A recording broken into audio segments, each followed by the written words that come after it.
Hello guys, this is Momilin.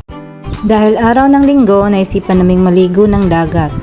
At nagyayabang pa tong anak ko sa makeup niya para daw maganda siya sa harapan ni Dugong. Yung pupuntahan namin dagat pero yung outfit namin parang sasayaw ng Karinyusa.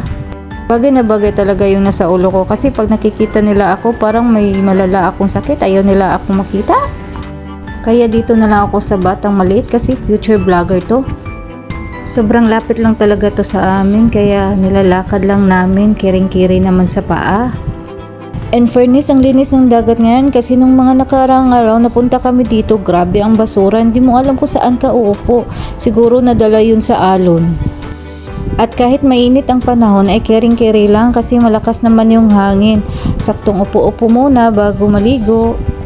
Dahil sa linaw ng dagat, naisipan ng anak ko na mag-model-model muna. Akala mo naman may ni-endorse sa sardinas? Ay naku, at hindi pa pala siya tapos at doon pa sa dagat pinagpatuloy ang kanyang pag-model-model. Ay naku, pag nakita ka talaga ng congressman natin, totoo talagang gagawin ka ng model ng sardinas nila.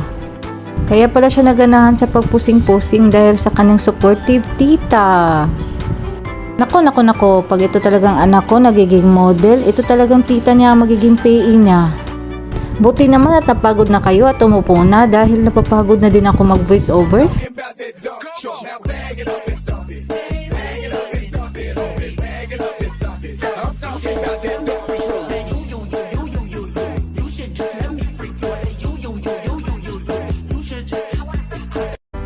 Akala ko napagod na, may TikTok pa pala, dami niyang energy.